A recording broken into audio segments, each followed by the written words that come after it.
大家好，欢迎收看《真金最前线》，无马看中国，我是主持人张宏林。再次感谢收看我们的节目哦。3月4号、5号是中国很重要的一个人大会议哦，这每5年一次的会议。当然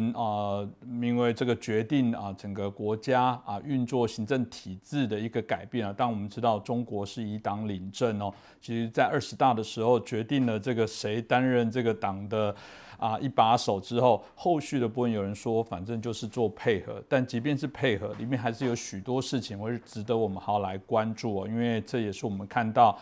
今年也是中国的两会在召开里面非常重要的一些关键时刻哦，很多人就很关注哦这次人大的会议哦。当然有人说人大的会议在这一次不管怎么绕，最终的部分还是回到中国经济的问题哦，因为中国的经济一旦往下走，有人说这对中共的政权的影响很大。究竟这个人大会只是再一次的习近平的皇冠加冕，或者在这一次的人大会里面有值得我们关注的一些内容？我们今天好好来探讨。很开心，我们邀请到的是旅美学者，也是中国政治经济学家陈小龙博士。老师你好。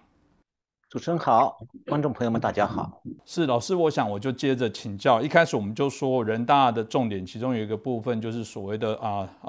财政的问题哦。我们看到这个中国人民大学财税研究所在1月8号的时候有公布一个中国各地区财政发展指数报告2022年的部分。大概当然就提到了特别包含地方财政有许多的一些问题哦，所以大家每次提到这部分，我想老师是权威跟专家，大家就很好奇哦，到底现在中国的财政问题有多严重呢？到底有怎样的一些问题？是不是可以请老师可以帮我们分享一下？好的，中国的财政问题是真的非常严重，我没有这个夸张哈。这个中国的财政问题最后表现说就是它的债务到了相当严重的程度，但是呢，这个中国的财政问题是一个非常复杂的问题。简单来讲就是说，中国各级地方政府到底欠了多少债，他们都有2本账，一本是明的，一本是暗的。那地方政府对上级政府是尽量隐瞒自己的真实债务，因为暗的那本账上所记录的欠债很多情况下是违法的举债。那么现在中共高层其实也不是很清楚，到底全国地方政府暗的那个账本里有多少债务。那么地方政府之所以瞒着上级，是因为他们虽然是违法举债但都还希望说还债的时候是让中央政府兜底，替他代还。那么这样一讲，我想观众朋友们大家都能想象得出来，为什么中国地方政府的真实债务到底是多少，其实是个谜。因为中共的中央政府虽然想知道这个债务规模到底是多大，但他一直在回避这个巨大的麻烦，因为他也没办法解决。那地方政府不敢向上面报呢，是怕被抓了以后按违法治罪。但是呢，地方政府心里另外一方面也有一个数，就是说，知道中央政府真的不能够去依法治罪的，不然的话呢，中国地方政府的主官全部都会坐牢，就变成法不责众。那么今年呢，情况不同了，所以主持人今天一开始谈到这个5年一度的这个中国的人代会，其实这个5年一度呢，指的是换届，因为他每年都开人代会。那今年是3月5号开人代会，那么会议期间，中央政府要换届了，那新的总理李强要上任，那么原来那个总理李克强已经交卸了，那么两个总理的名字只差一个字，但是新总理会比原来的总理日子难过得多。中共每年3月份都开人代会，今年是3月5号要开，但是这次会议呢，与往年情况不同了，因为今年中共的中央政府要换届，那么新的总理李强要上任了，原来的总理李克强已经交卸，那么两个总理的名字只差一个字，但是这个新总理会比原来的总理他的日子要难过得多。为什么呢？因为新总理面临的局面叫做开门一片红。这个红不是过年的红春联放鞭炮喜洋洋哦，这个红是全中国地方政府每个省的财政收支全部都是赤字。那赤字在会计上是用红色记录的，也就是说，全面赤字意味着地方政府现在全部都在欠债。那中共的财政制度是规定说，地方财政如果入不敷出的时候，中央财政会给他拨款补助。那具体的做法就是说，中央财政呢是从财政有结余的省市拿钱，再加上中央财政自己的钱去补贴那些财政赤字的省市。但是2022年状况是说，前8个月，中国31个省市有30个是赤字的，只有1个省上海是财政盈余。那么去年8月底的时候，上海财政结余呢只有200到300亿而已，已经微乎其微了。那到了去年年底，连上海市也变成财政赤字了。这样的话，中国31个省市2022年第一次历史上出现的财政赤字一片红。那么这样的话，今年这个中央政府还有国务院总理的日子当然就会很难过，因为俗话讲8个坛子7个盖，要盖来盖去不穿帮，这怎么能做到？那中共的新总理日子难过，地方政府官员的日子也同样难过，这就会体现在今年的人代会上。那中共的人代会我们以前介绍过，就除了大会听报告，大家举手通过以外剩下大部分时间都是各个省市自己开小会讨论，就是每个省市代表团在一起开会。那么代表的大部分人都是地方市县的，代表的大部分人都是地方市县的各级的主官。那他们日子难过的状况下呢，他们当然就会在省市代表团的小会上面吐苦水。那么希望说呢，把地方的苦情去报告给中央。那么因为这些话，省长、市长是不太方便讲的。那中共的人大常委会办公厅呢，他会在每个省市代表团派联络员。这个联络员其实是负责监控与会代表的，这一点我在以前节目里讲过。但是呢，他同时也会记录各个省市代表团讨论当中比较重要的吐苦水。当然了，外国媒体的记者是不允许进入这个人代会各个省代表团的驻地，所以是听不到这些吐苦水的。那就算偶然某个代表团，比方什么台湾代表团，就是中共各地负责对台统战的干部的那个团，如果他们短时间开放对外国媒体记者开放的话，那么这些这些代表也不会在有外国记者在场的状况下吐苦水。那么吐苦水的内容呢，最后都会通过这个人大常委会办公厅派到各个代表团的联络员汇报到人大常委会办公厅，编成会议简报。这会议简报有2种，一种呢是讲漂亮话的，那都会编在简报上面发给代表看。那吐苦水的呢，全部是单独编的。另外一种简报是绝密的简报，只给中共高层看。这是中共高层掌握下面状况的一条管道。所以今年的这个人代会外界是看光鲜热闹，代表在那里行礼如仪，但是省市小会的会场一定是争相吐苦水，会吵翻天。那吵的不是说别人不应该吐苦水，而是说你苦，我比你还苦。那这种局面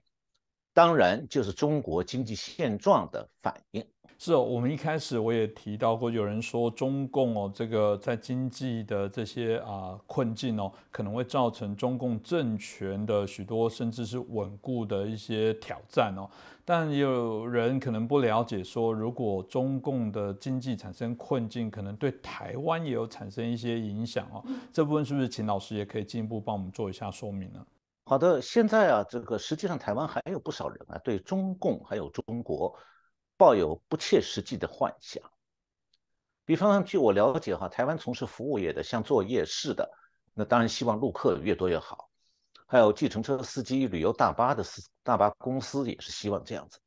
那开旅店、开餐馆的，他仍然还在寄希望说，中国游客要是大量来台观光就好了。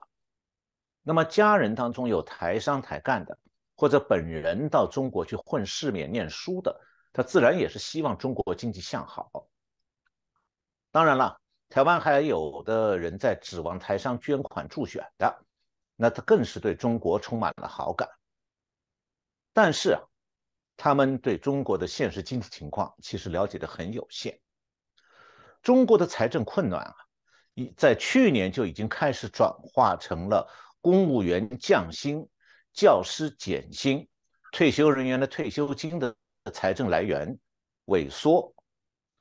还有地方政府开始裁撤人机构、压缩人事、压缩编制等等，这些情况今年会进一步恶化。那它和台湾有什么关系呢？从陆客旅游这个层面来讲的话，到台湾旅游的是以公务员、教师和退休人员为主的，因为这些人啊，他不是企业员工了。那请假旅游，企业员工的话，请假旅游是要丢饭碗的。那公务员是可以带薪请假，那教师本来就有寒暑假。那更重要的是，公务员和教师他们是有闲钱可以花的。那么地方财政陷入困境之后，现在中国的公务员和教师开始害怕，怕他们现在的铁饭碗靠不住了，薪水已经在下降，荷包他们就会看得更紧一些。那么中国的退休人员现在啊，对今后能不能如数领到退休金，看病能不能尽量的报销，忧虑也在加重，因为中国的养老金支出也面临着财政困难带来的压力。那2月25号，原中国的央行的行长周小川在一个论坛讨论当中发言表示说中国的养老金方面有很多问题，现在不要回避难题，这个问题已经没有拖延的机会了，以后再做选择会更艰难。那这番话讲出来，等于是对中国的养老金前景不妙发出了警告，所以立刻就在中国的互联网上引起了高度关注。那如果把这些因素综合到一起，我们就可以做一个预期，那就是今后到台湾旅游的中国游客的主力是会减少的，这不是一个短期现象，不是度小月，而是长期趋势。那么一句话也就是讲，以为在台湾以为说和中共搞好关系，或者让中共统一了，台湾的服务业就会繁荣，那真的是一场白日梦。那一个人要打小算盘的话，那需要会看大势的。你不会看大势，小算盘是要落空的。那何况现在中共已经把这个出境旅游的批准权下放到派出所了。你一个人在网上刚刚订好机票，派出所就找上门来了，因为互联网通的。那警察会要盘问半天，说你为什么要出国？然后我看你讲，我问你的话里面能不能找出一个理由来阻止你出国？因为中共现在的政策是要暗中看紧国门，尽量不让国人出国旅游，是怕中国人把积蓄转移到国外去。那中共现在呢，还在给台湾的亲中共势力开空头支票，比方说要开放水产、水果等的农产品进口等等。那其实啊，中共的地方财政困境啊，它已经反映出来是整个中国经济整体上下滑的结果。那么经济下滑，当然就会影响到中国消费者的消费能力。所以啊，即便今后开放台湾农产品，让它出口到中国去，销路会大不如以往了。因为多数中国消费者现在都在看紧荷包，压缩消费，连中国国内的水果、水产消费量都在相对收缩，那何况价格比较高的进口的台湾农产品？这个就是说，中国经济大势不好，对台湾农产品出口也是产生不利影响的。那么中国经济不好，也会让台商对台湾的选举捐款受到影响。因为啊，过去啊，中共的统战部门是会跟台商打招呼说，哎，你们要在台湾跟这个把那些这个给我们中共关系好的政治势力要多捐点款啊，甚至可以指明说你捐给谁谁。那中共给台商什么回报呢？一般是一个讲起来很负面的回报，那就是我少找你麻烦，税务上啊，还有其他方面的监管，你只要捐款给中共在台湾的代理人，那么他们就会适当的放松对台商的监管，让台商日子好过一点。但是啊，一旦中共的地方财政吃紧，那么中共这些地方政府包括台办给台商的好处可能就没有了。因为中共地方政府在保自己的饭碗和执行统战任务这两件事当中，他首先是先要保税收和罚款收入，因为这关系到自己官员的生存，这是硬任务。那么至于对台湾统战花的钱呢，让地方政府出点钱，他们就会往后放，算是软任务。他们是舍不得为了统战继续从地方财政里头给台商让利的。那么至于中国的地方财政困境啊，会怎么样影响到银行的安危，而银行的安危又会怎么样影响到台商的财产安全呢？这个问题我放到后边再来讲。是哦，但老师刚刚提到的部分，其实中国的财政的问题，老师在过去很早以前，事实上就已经做提醒了。那我们看到在之前有所谓的白纸革命，没想到3个月后现在又有所谓的白发革命，主要是一群武汉的老人针对医保医改的问题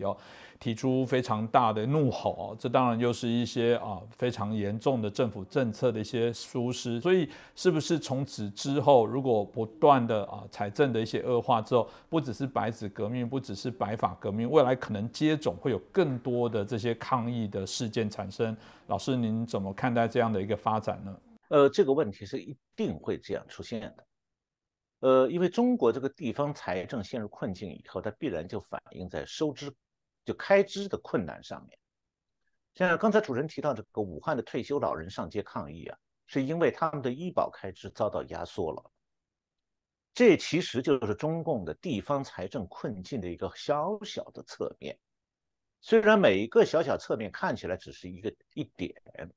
但是汇集在一起就可以帮助我们画出一幅中国经济现状的困难图景。那么其实呢，也可以直截了当去勾画出来一个中国财政状况的整体图像。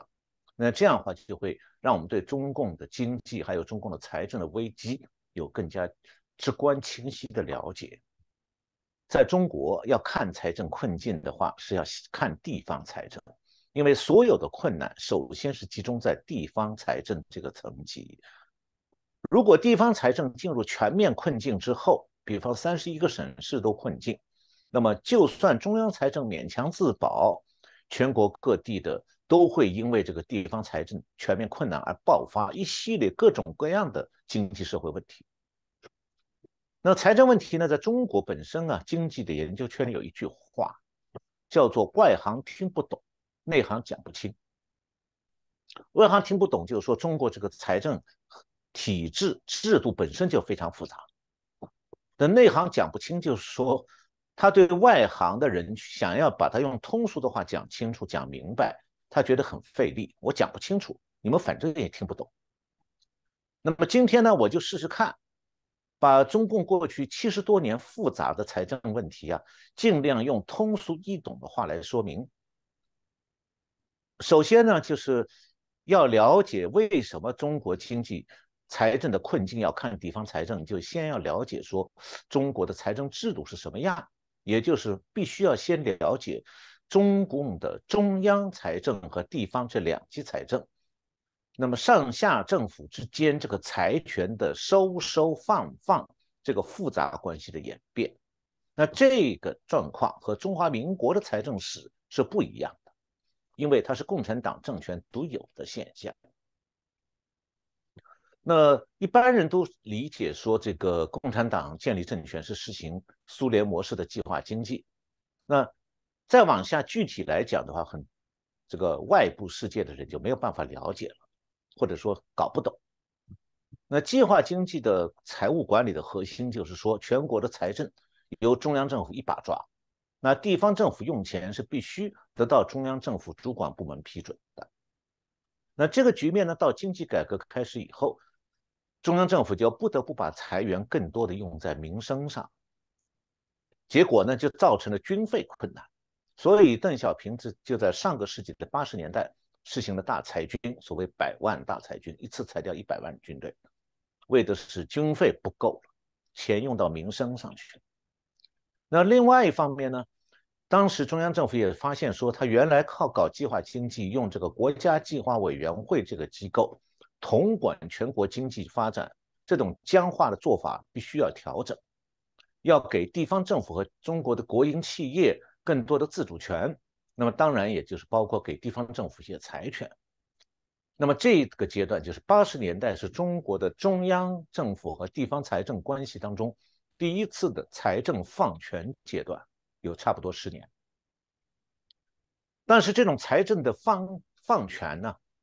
造成了80年代地方财政的权力增加了，而中央财政财权萎缩。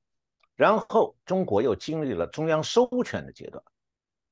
就中央收财权。朱镕基当总理的时候，1994年开始，把全国的财政收入集中到了中央财政。1994年以前，中国的财政收入就80年代财政放权的时候，全国的财政收入当中，中央财政是占30%，地方财政是拿70%。那么94年开始就变成说相反，倒过来了，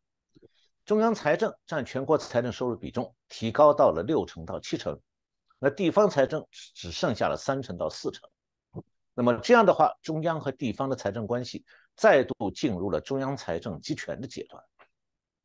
所以不要以为说中共一开始改革财政就放权了，先放了权，后来朱镕基又把权收回去了。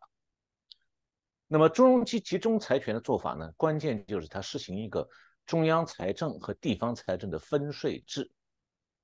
就是说占税收大头的那些税种，朱镕基把它全部归到中央财政去了。那么地方政府能够掌握都是小的税种，税收收入有限的。那这种情况下呢，沿海的经济大省，像广东啊、上海、浙江这些地方，他们是可以通过引进外资、加快土地开发等等办法来补充自己的地方财力的。但是大部分中国的省份呢，它的地方经济的实力很弱的，财政收入就入不敷出，他们就只能仰赖中央政府每年给补助。这个补助呢，中国也就是中央财政每年都会给大部分省份例行的要有财政拨款。那么刚才讲到了这个，把税种，就是税收数量最多的那些大税种，中央财政都拿走了，留给地方的呢都是小税种，其中有一项跟城市土地开发相关的税收。那这一点呢，是朱镕基把这一块土地开发这一点收入呢归给地方了，他不要了。为什么呢？朱镕基是计划经济管理出身的官僚，他是不懂的。就是说，城市土地开发啊，会因为城市化还有房地产开发不断的造成财政收入增加的。他不懂这一点，结果他以为这块是一个骨头，不是肉，就留给地方政府。所以当时呢，朱镕基把地方土地相关的收入全部留给地方财政。那这样一来，地方政府抓住机会了，说好，那我们以后就全力的推进土地开发和房地产开发。那么朱镕基的无知，从此就种下了今天炸破中国经济泡沫的地雷。为什么呢？这个里面的原因是2条。第一条就是中共的宪法是规定说所有土地都是国家的，那么每个城市国有土地就成地方政府发土地财那个源源不断的来源。那么第二个原因就是地方政府发现说，只要他宣布他哪块土地需要征用，就可以把这里的居民强行迁走，把他这块土地上原来的旧房子拆掉，然后这块土地就可以高价卖给房地产公司，那么收入就落入地方财政腰包了。那么由于朱镕基上收了地方的大部分税收收入，1994年以后呢，中国各个省的地方财政收入主要就是3部分，一部分是数量有限的地方税收，一部分是中央财政的补助拨款，还有一部分就是卖地的收入。那么刚才讲的这3部分，地方税收和这个中央财政拨款呢，是要受中央政府的监督的，专款专用，所以是比较透明的。但是地方政府的卖地收入现在变成，就是1994年开始归地方政府自行支配了。那么在财政监管的层面呢，卖地的收入就相当于地方政府的账外金库。然后呢，就是因为它是账外金库，所以地方政府就特别热衷于卖地捞钱。那么中国的房地产就成了支撑地方经济和地方财政的支柱。于是的话，中国各个省的地方财政全部都转向靠卖地的这种土地财政这样一个阶段。那这个在本世纪初中国经济最繁荣的前10几年里头，就到2015年前后，在这个阶段里头，中央财政和地方财政是各捞各的钱，彼此相安无事。那到了前年，房地产泡沫破灭了，然后呢，这个中央财政和地方财政这个彼此相安无事的局面也结束了。为什么呢？因为这个靠房地产来拉动经济是不可能永久玩下去的。房地产泡沫大到了不能不破的时候，地方财政的困境就必然要发生的。那中共的前任总理温家宝在任的时候，他是装傻，假装不懂这一点。那李克强在位10年了，他一开始也不懂，后来终于明白其中的危险。那就是说，地方政府的卖地收入落了口袋以后，他马上就花光了。但是呢，地方政府把各个地方开发土地的几十万亿，就是几十兆巨额的债务留给了中央政府。那这种状况下，中央政府一下子要是面对几十万亿人民币的债务要还的话，他怎么办？他还不了的。就算他把全中国的军队、警察都裁掉，那政治局全体不领薪水，也不领补贴，自己开私家车，自己烧茶，自己泡饭，不要人服务。那中央政府机关也几年不发薪水，中共还是还不上地方政府这笔几十万亿的巨债。这个就是李克强这个前总理卸任前遇到的痛苦局面。我记得在去年的节目里讲过，就是2022年5月25号，中共的国务院召开过一个叫做全国稳住经济大盘电视电话会议。那么当时呢，各个省市县的官员都通过视频参加这个会议的。这个讲话的这个会议的发言者的这个讲话呢，录音稿马上就在网上和微信上传开了。其中李克强讲了一段话，原话如下：他讲，最近有几个省给国务院打报告，提出来要借钱。我这里明确的跟大家说，我给大家报个底账，除非有特大的自然灾害，我还有一笔总理预备费，其他的钱就靠你们地方了。那李克强这个话什么意思呢？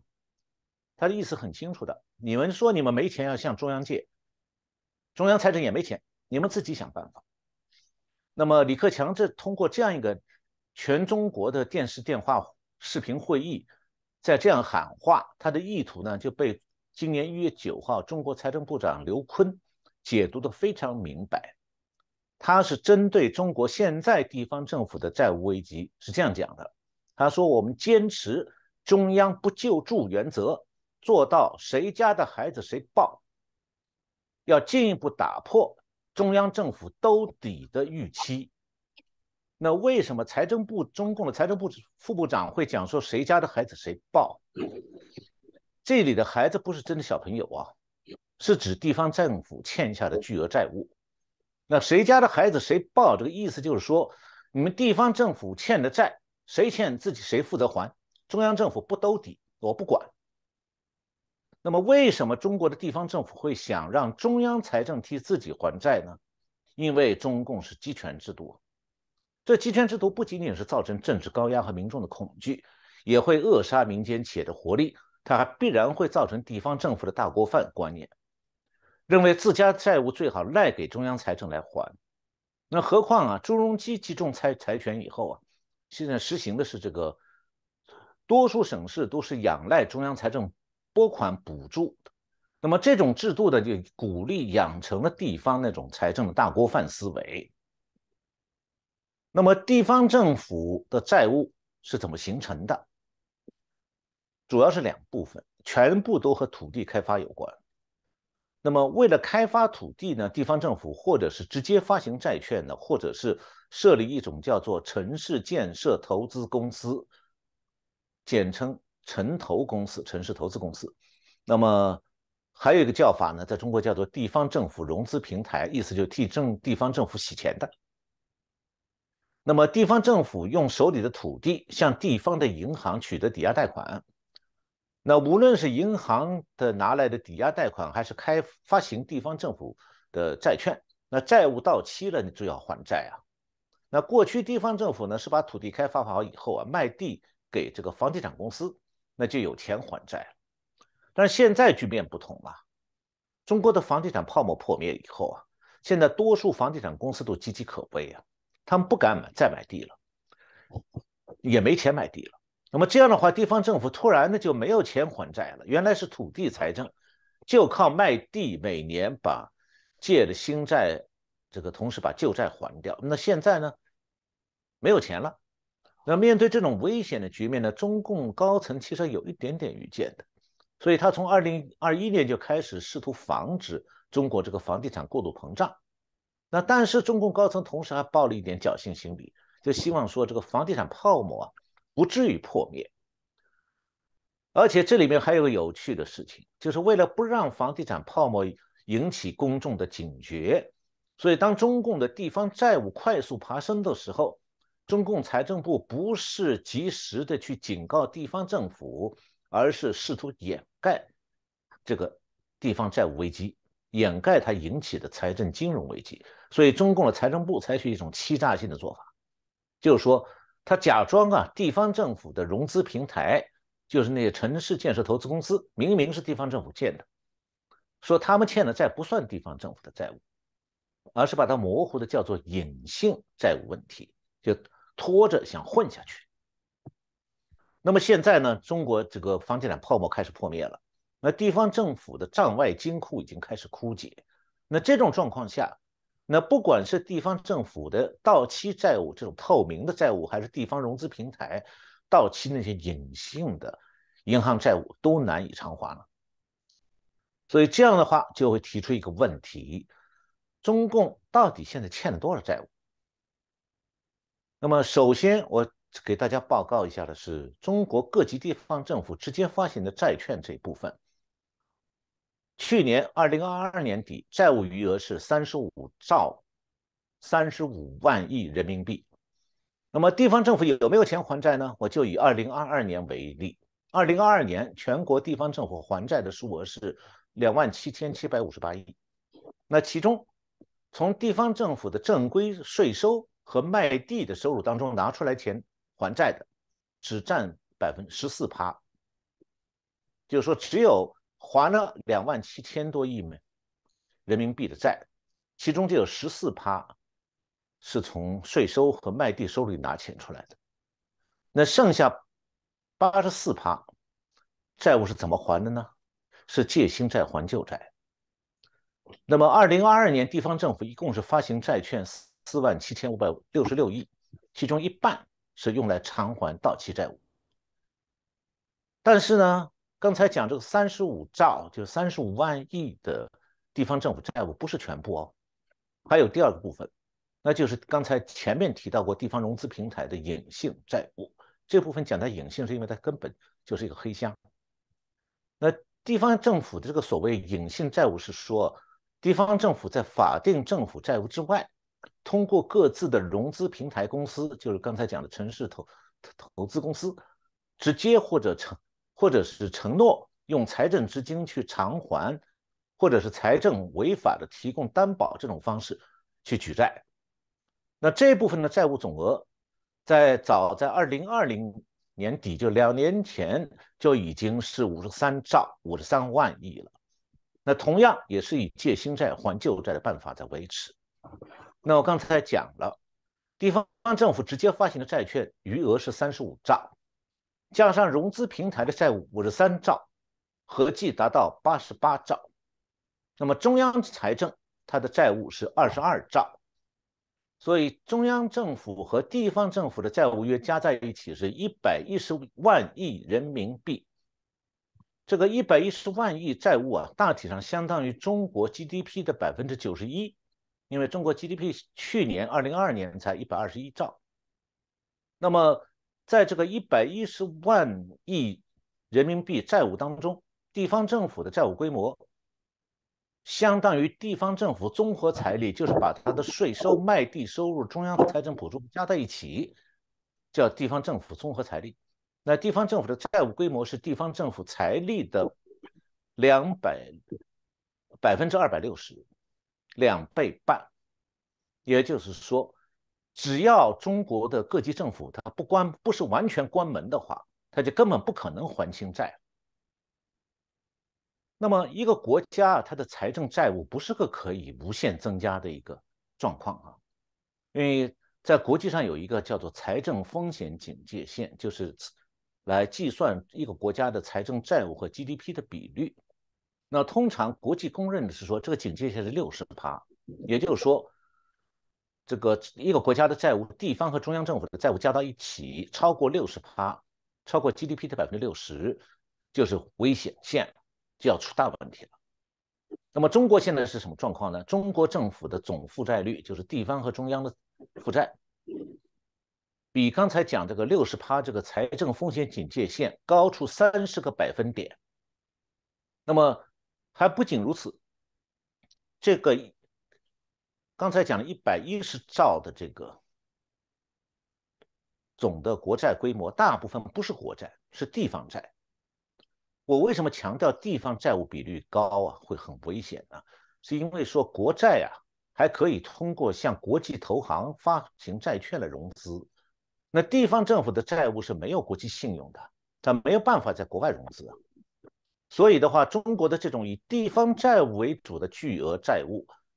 只能是在国内拖下去，变成债多不还、破罐子破摔。那这种局面现在正在变得越来越危险。所以由此就可以得出一个结论，就是中国的经济啊，它不只是面临房地产泡沫破灭所造成的一个总体困境。其实啊，过去20年，中共一直是在依靠这个做大财政和金融泡沫来一直维持到今天。那么一旦中共这个财政和金融泡沫破灭，中国将面临一场全面而且极其严重的经济灾难。是的，这个经济的灾难，我想我就好奇要请教老师哦，因为听起来这个部分太难偿还了。如果从前面所说的，我心里想到的，过去中共不断的在卖主产，然后用主产就卖这些所以土地上的一些利润来换取他政府的经营的一些筹措的一些财源在我们的说法，这就是败家子的行为。那中共经济的恶化如果不断的持续下去，我好奇想问一个问题是，那它到底有没有解方来解决？那如果有解方的话，这个解方会不会反而造成未来中国更大的问题？老师是不是也可以帮我们分析一下？主持人，你问的这个问题挺有趣。中共要没有解方，他混不到今天，地方债务早就是一个大问题了。但是解方不一定是良方，可能是个恶方，就是会造成更大的问题。这是您讲的第二个问题。李克强啊，在他任内的最后5年里头，他不断讲到说中国经济有下行压力，但他不敢讲啊，谁应该为此负责。其实蛮清楚的，就是李克强他自己和习近平是中国现在这个经济灾难的最大责任人。那么地方政府这个债务雪球啊，是从温家宝时代开始膨胀的。那到了李克强主管的10年里头，这个债务雪球已经滚到说再也推不动的程度了。那现在李克强是已经任期即将到期，还可以论天数了。那他留下了这个烂摊子，是谁也收拾不好。这个就是中国经济繁荣消失的一个根本原因。当然了，这个一般的民众啊，看到中国城市的建设突飞猛进好像比台北、比纽约、比洛杉矶要好很多，以为说这就代表中国经济实力也在突飞猛进。错了，中国那种城市建设，它是用巨额的政府债务堆出来的。短短20年里头，中国的财政债务已经达到财政即将全面破产的程度了。那现在局面已经是这样了。那主持人刚才问说，中共有没有解方，有没有办法度过这场危机？那就要来具体看说，中共在各级地方政府啊，面对这种巨额债务的克难方法了。刚才我们讲到说，地方政府其实我们已经提到地方政府选择的解方。就没钱还债的时候，他们就靠借新债还旧债。那这种办法能够维持下去吗？那假如可以，好像听起来好，中共还可以混啊。那么讲到具体的财政和金融方面去看的话，那中国政府、地方政府发行债券，还有地方政府的融资平台，从银行去抵押国有土地拿钱，他向谁借呢？他主要是向银行、向证券公司，还有向投资基金借钱。那银行、证券公司、投资基金钱哪里来的？民众的储蓄。那我查了一下中国的金融，这个中央银行公布的金融机构的财务数据。那现在就是2022年底，全中国银行的资金当中，这个住户的存款，去年底是120万亿，120兆。那刚才前面我们讲，中央和地方政府的债务余额是110兆，也就是说，中国各级财政这个110兆、110万亿的债务，已经占到住户存款的91%了。这说明什么呢？说明中共各级财政啊，他们欠下了巨额债务以后，其实他们在用一种办法在度小月。他们的解方就是把民众的储蓄从银行里拿空了。那么中共的所谓借新债还旧债是什么把戏呢？实际上就是欠条不断换新了。就比方讲，我用今年的欠条换5年前的欠条，然后你作为债主，你永远只看到欠条，那再看不到自己钱还回来了。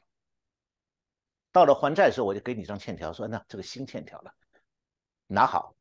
再过5年，我再给你张新欠条，把旧的抽回来。你永远手里就有一张欠条，欠你的是政府，你怎么向政府要钱？政府是拿着机关枪对着你的。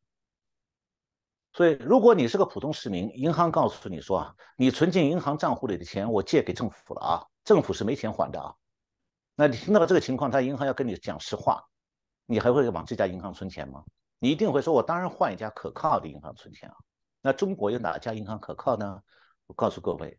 中国所有银行都是政府的提款机，民众没有选择，你存到哪家银行都没有安全可言的。所以实际上，中国地方政府的解放想度过财政危机的办法，就是一直在玩一个民众存款搬家的把戏，就是他把民众的银行存款啊，偷偷的通过中介，比方讲地方政府融资平台就是这样的中介，把老百姓的银行存款搬到财政金库里去用。那存款搬家以后呢，地方政府在银行里留张欠条，每过一段时间把欠条换新，钱是不可能再还回银行了。那么普通中国的市民是不懂当中的奥秘的，他们老是想着，哎呀，对政府和银行信任哦。我想台湾也有不少人还是这样哎，所以他们对自己的钱被政府搬走用掉了，他是不管不问的。他只想说，哎，我账面上银行存了不少钱呢，我倒是想用就可以了。其实啊，民众的存款已经没有了，被地方政府用光了。那为什么可以这样做？这一点在台湾很多民众是不可能理解的，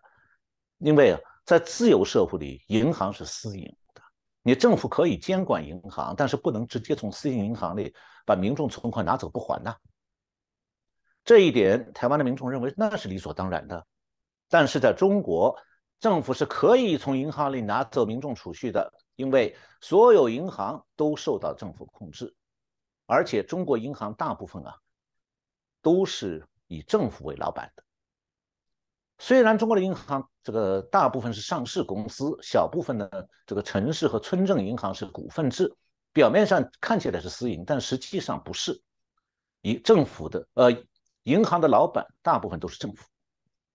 所以银行在政府面前是要下跪的。具体来讲，就是中国的银行分2类，一类是全国性的大银行，中央政府是主要股东；另一类是地方银行，地方政府或者是地方的势力是主要股东。那么至于还有很多零散的持有股份的个人股东呢，就买了银行股票的，他们对银行的运作是完全不能过问的。银行它必须听政府的命令，也不敢违背政府的意愿。首先，银行的行长、银行的党委书记都是政府任命的，这就是共产党治下金融制度的特点。银行是政府的钱袋，那么地方政府它可能指挥不动全国性的大银行，但它可以控制本地的地方银行啊。所以地方政府要用钱的时候，它只需要给本地银行打个招呼，发份公文说我们需要钱，然后让本地的官办的那个融资平台公司去走一下程序，就把银行里民众的存款拿走用掉了。那么地方政府长期的去玩这个民众存款搬家的把戏，拿走了就不还，那是不是可以永远玩下去？大家可以想得到，当然不能。关键就在于说，早晚一天会把银行的银根抽空掉，导致银行对存户的日常兑付呢发生困难。我现在讲这个会把银行银根抽空，大家听起来似乎有点天方夜谭，哪里会这样子啊？那很抱歉，我告诉大家，这种情况去年下半年已经在中国很多银行发生，不是天方夜谭，是现实。很多地方银行甚至一些全国性大银行在地方的支行，因为存款被当地政府搬走了，银根变得非常紧。所以去年下半年的时候，不少银行开始设法拒绝存户取款。我看了不少视频，都是这个倒霉的存户在银行门口或者营业厅里面拍了视频，拿到这个油管上去放。他们的银行拒绝存户取款啊，听起来很荒唐。我在你这里存钱，你为什么不让我取钱？那银行呢，它用很坏的3种办法，让你取不到钱。第一种是银行去把这个面向大街这个无人取款机，就现金这个取款机 ATM 机，把它宣称是弄坏了，坏掉了。你进去一看，屏幕显示本机器损坏，停止操作。那或者干脆呢，机器是好的，但是存款机里的现金没有了，拿走了。这样的话，你去提现金的时候，机器显示抱歉，我们本台机器没有现金，请你换一个地方去。你换到哪里都没钱，这是第一种。你户头里有钱，现金你拿不到。那有人说现在第二种办法就是说，现在很多民众用手机转账的，那么银行呢也怕说你们用手机转账就导致我的存款流失啊，所以我去做什么事呢？我把你们存户的这个和手机绑定的那张信用现金卡，我把它临时冻结起来。这对银行来操作起来很容易，把你锁死就好了。然后有人在转账，用手机转账，转着转着突然不灵了，说你的银行卡有问题，那么他转不成账，那这第3个办法就来了。那存户说我需要3000块钱急用，比方住院啊，或者老人办什么事情，我就需要5000块，现在就要用，怎么办？那取不出钱来，手机也不能转账，这个银行这个机器上也拿不出来，那么他只好跑到银行去了。那去银行，银行的应对更加流氓。照道理呢，我是存钱在你这里啊，你怎么不让我用呢？我自己的钱哎。银行说我没有不让你用啊，我现在把我们营业厅服务顾客的窗口减到最低限度，我们50个职员只开1个窗口，就1个人在那里对付你们，其他人在后边喝茶看报纸。那么然后呢，因为只有1个窗口嘛，你存户要想进去的话，先在银行门外边排半天队，然后要领号，发号，一天只发几十个号，然后你领到号，早上6点钟就要排上队领到号，排到中午才能进去，进去以后在营业厅里面还要排超久的，然后你才能开始办理取款手续。但这个事情没有完哦，然后银行的业务员是奉命刁难存户，你说我要取款，银行说，哎，不行啊，你买房子的证明带来没有？那民众说，我又没有，我又不是来抵押贷款，我要带什么买房子的证明啊？那说那现在取款要买房子证明，你带了没有？那当然谁把房产证整天带在身边呢？那好，你明天再来吧，你回家拿去。那这一天他就白排的。然后明天来了，告诉你说，哎，你那个妻子的身份证没有带来吧？反正就是他会给你找各种各样的借口，让你有时候为了办一下取几千块钱，你要跑3、5趟。那最后的话，这个很多储户就是一边出来吐苦水，一边骂银行。那这些现象呢，今年开年以后情况稍微好一点，因为是中国的央行大放水，放了一大笔贷款，那情况暂时有所好转，银行的银根有点松。但是呢，这种已经发生过的银行银根紧缺的这种状况，说明啊，地方政府玩这种民众存款搬家的把戏是不可能长期玩下去了，早晚一天要出大问题。当然，目前我们还没听说台商讲这种事情，我相信就算台商遇到这种事情，他也不敢讲，因为得罪了地方政府就完蛋了。但是啊，如果地方银行的银根最后被地方政府抽干了以后，同样的情形，我刚讲有钱取不到，你台上的时候我在中国赚的钱没错，那是账面的，想拿成现金，你可能拿不到了，这情况也会发生在台商身上的。所以中共的财政危机，它现在是靠从银行里拿走民众的存款来克难的，但是这个只是把财政危机转化成银行的金融危机而已呀。那潜在的金融危机因此就没办法解决了。那等到财政危机逼的金融危机爆发的时候，整个局面就没办法收拾了。我们今天想讲这个话题，其实就是想说明，中共经济的表面光鲜已经结束了，那他现在埋下的地雷导火索呢，正在冒烟。是哦，谢谢小农博士哦，很清楚的针对整个中共现在整个所掌握的中国经济的一些发展困境哦，做了一个非常清楚的一个分析哦。刚刚我们前面也提到了说，短短的时间从白纸革命到这个白发革命，听完老师讲完，我觉得接下来应该各地有可能会爆发白唇革命了，就是白唇了，唇了没有用，所以这些白唇革命的部分，也许陆续都会不断的在产生。应该说之前没有兑现到，就已经产生抗议了。那现在也许会不断的做一些延烧，这也是里面我们今天提到的，对台湾来说也会受到一定程度的一些影响，大家不可不慎哦。那再一次感谢老师哦，针对3月4号、5号。中国将召开的这个人大会，特别这一次是5年一次的改届改选的这些